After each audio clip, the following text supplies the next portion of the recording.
Hello students, today we'll start with a new topic and that topic is working population.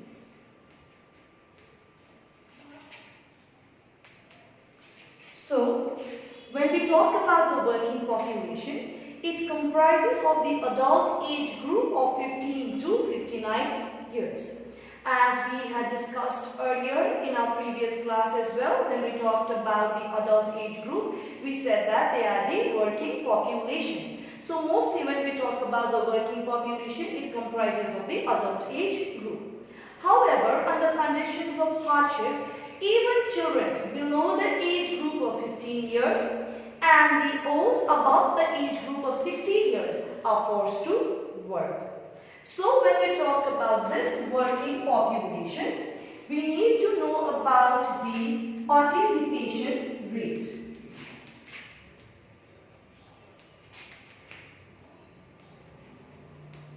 So then what is this participation rate?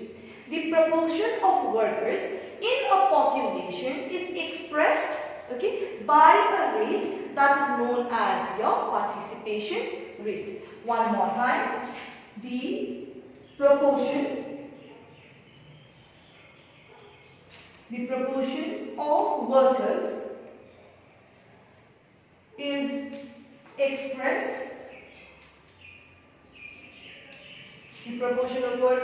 expressed by a rate which is known as the participation rate. So, we are here talking about the proportion of workers. This proportion of workers, when it is expressed by the help of a rate, it is known as participation rate. When we talk about this participation rate, it shows the proportion of workers in the total population with the help of a percentage. So, when we talk about this participation rate, it may be calculated separately for both males and females. So, we can calculate this participation rate separately for male workers and for female workers as well. So, as we were talking about the participation rate, we said that we were talking about the proportion of workers. The proportion of workers. So this workers, the proportion of workers has been divided into two. One being your main worker, the other being your marginal workers. So, what is the main worker then? Who are the main workers? According to the Census of India, 1981, Census of India, 1981, an individual is recognized as a main worker if he was engaged in any economically gainful work for a period of 183 days. 183 days in a year. One more time, according to the Census of India 1981, an individual was recognized as a main worker if he was engaged in any economically gainful activity or work for a period of 183 days in a year. In the census year 2001, what did they say? The main workers were defined as, or the main workers according to 2001 census are defined as those workers who have worked for the major part of the reference period, that is 6 months or more. 6 months or more is considered as your main worker. One more time, according to 2001 census, main workers are defined as those workers who have worked for the major part of the year, the reference period, that is the whole year, that they have worked for more than 6 months. If they have worked for 6 months or more, they will be considered as male workers. So then, who are the marginal workers? According to 2001 census, according to 2001 census, the marginal workers as defined as those workers who had not worked for the major part of the reference period, that is less than 6 months, are considered as the marginal workers. One more time. We said that working population, we needed to know about the participation rate. So we said that participation rate, we were talking about the proportion of workers when it was expressed with the help of a rate. So when we talked about this proportion of workers, these workers have been divided into the main and the marginal workers. When we talk about the main workers according to 1981 census, those who have worked for 183 days of the year. When we talk about 2001 census, according to that, those workers who have worked for the major part of the reference period, that is 6 months or more. Just the opposite in case of marginal workers. According to the definition, marginal workers are those workers who have not worked for the major part of the reference period, that is less than 6 months. Now, according to the definition of the worker, the average participation rate for India is 39.1% in 2001. Thus, nearly we can see 2/3 of the Indian population are non-workers and depend upon the workers itself. The male participation rate of 51.7% indicates predominance of male within the workforce. That means more amount of male workers in case of our country as compared to the female workers. As the female participation rate is only 25.60%, which clearly shows that the male workers are more as compared to the female workers. There are significant differences between the rural and the urban components of population in terms of the participation rate. That means that there is significant differences. We will see that in case of the rural and the urban working population. So when we talk about the difference in the rural and the urban participation rate, while we will see that 52.1% males and 30.97% female. 30.97% of females are workers in rural areas. The proportion of workers declined sharply in the urban component as compared to this. A little over 1/2 of the rural workforce consists of cultivators. So one more time, 1/2 of the rural workforce consists of cultivators. Another 30% are agricultural laborers. Another 30% are agricultural laborers. Thus, agriculture offers employment to some 81%, to about 81% of the rural workforce. There are large variation in participation rate of both males and females. The state level male participation rate are very high in the tribal states of Northeast. One more time. We'll see a high level participation rate of the males in the tribal states of the Northeast.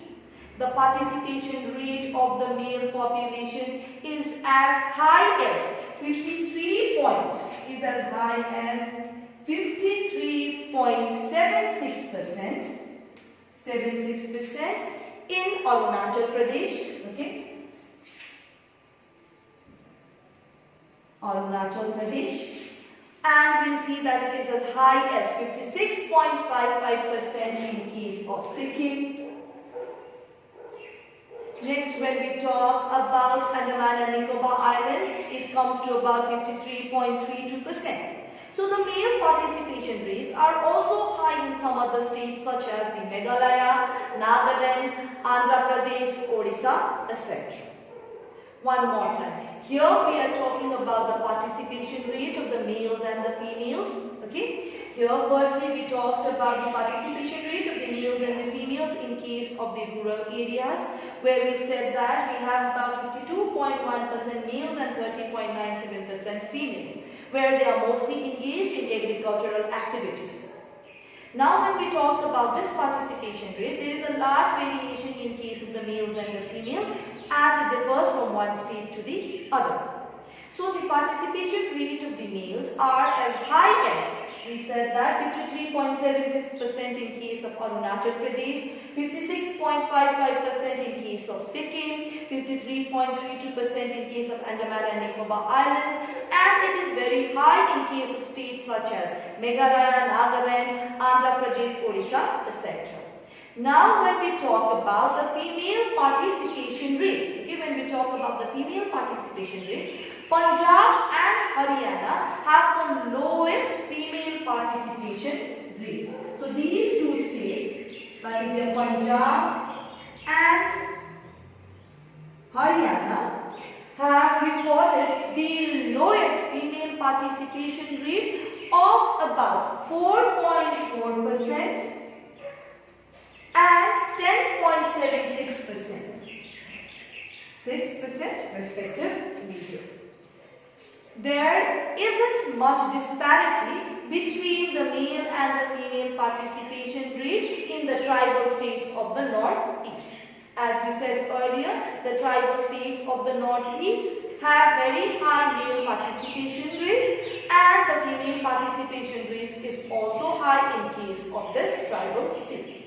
Whereas when we look at these states, that is Punjab and Haryana, here we'll see that the female participation rate is very low, which comes up to only about 4.4% and 10.76%. So moving forward, let us now talk about the occupation.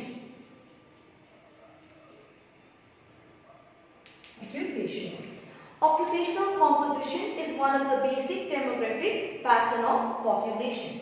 There is a large variety of occupation, and it's difficult to present a classification in case of occupation. So the 1971 Indian census, according to 1971 Indian census, okay, they adopted the following classification. So according to 1971 census, the occupational classification were as follows. Number 1, they had cultivators. Number 2, they had agricultural laborers.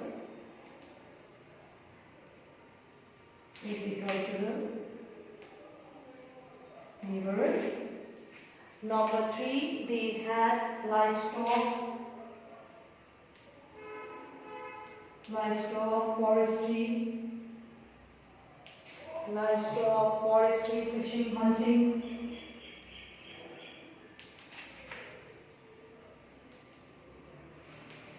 In case of number 4, they had mining and quarrying.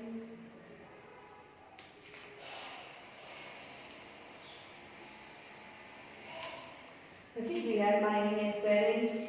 Number 5, when we talk about the 5th, we had manufacturing, processing, servicing and repairs. Manufacturing, processing, servicing and repairs. Okay. In case of the next, number 6 that we have construction.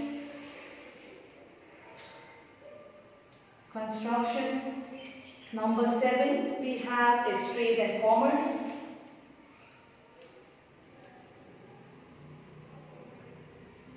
trade and commerce. Number 8 we have is transport and storage. Transport and storage. The last number, that is number 9, we have is other services. So when we talk about the occupational composition, according to 1971 census, they have divided occupation into these 9 categories. The first one being your cultivators, agricultural laborers, livestock, forestry, fishing, hunting. Number 4 we have is mining and quarrying. Number 5 manufacturing, processing, servicing, repairs. Number 6 construction. Number 7 we have is trade and commerce. Number 8 transport and storage. Number 9 we have as other services. But again in 1981, according to the 1981 census, they classified occupation only into 4 main categories. The first one being your cultivators.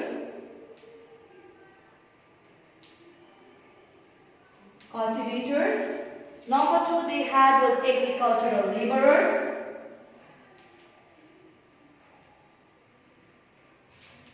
Number 3 category was household industrial workers.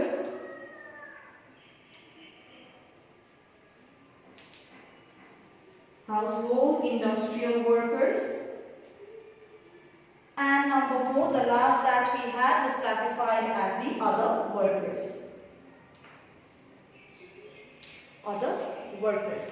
But when we talk about the classification of occupation in case of the census year 1991, okay, they followed the 9-fold classification only. They did not follow the 1981 census pattern. They followed the 1971 census pattern, which had 9-fold classification. So in the year 1991, the census year 1991, the occupational pattern that they followed, the occupational classification, was according to this 9-fold classification only. Whereas the 2001 census adopted the 1981 classification. 2001 census followed the 1981 classification. Okay, they adopted this classification, which was divided into these 4 categories, being your cultivators, agricultural laborers, household industrial workers, and the other workers. So according to 2001 census, the cultivators came up to 31.71%. Next we have is the agricultural laborers, which came up to 26.69%. Followed by your household industrial workers, which came up to 4.08%. Lastly, we have the other workers, which came up to 37.52%. Total workers coming up to your 100%. Let us talk about the implication of demographic attributes for development.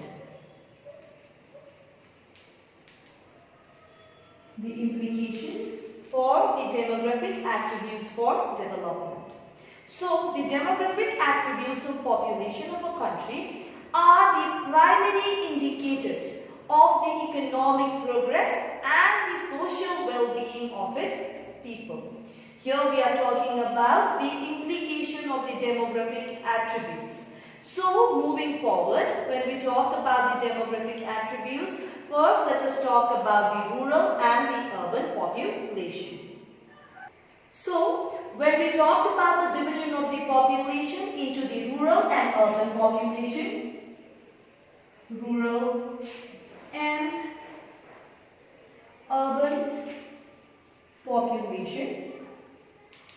Okay, when we talk about the division of the population into this rural and urban population, it tends to reflect the occupation and the living style of the people. And we have already learned that the rural population lives in villages and the urban population lives in cities. Rural population earn their livelihood from primary activities, whereas urban population earn their livelihood from the secondary or the tertiary activities. So, when we talk about this rural and urban population, it is reflecting the occupation and the living style of the people as a whole. Next, rural population and the urban population are one of the basic demographic attributes. Okay, moving forward, next when we talk about the sex composition.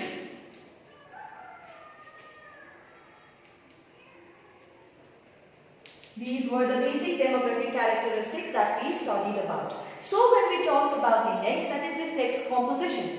Okay, sex composition where the population was divided basically into the males and the females. Males and females. Okay, and it is very important, and it is very important demographic attribute which helps us to understand the status of the females in our country. A country which is male dominated, this sex composition helped us learn about the status of the female in our country. Next, moving forward, let us talk about the age structure. So when we talk about the age structure, okay, it is another important demographic attribute. As the age structure is divided into, we learned about these as well, the young, adult and the old age group. Okay, which when we learned about this age group, so this age structure, we will say, not the age group. So this age structure plays an important role in understanding the mortality, the fertility, etc. of our country, through which we come to know the percentage of the young, adult or old. Here also we came to know that the young and the old are dependent on the adult. So all these we came to know through this age structure, which is one of the basic demographic attributes. Next, literacy. Next, literacy and education as well. Next, literacy and education are important indicators of human development.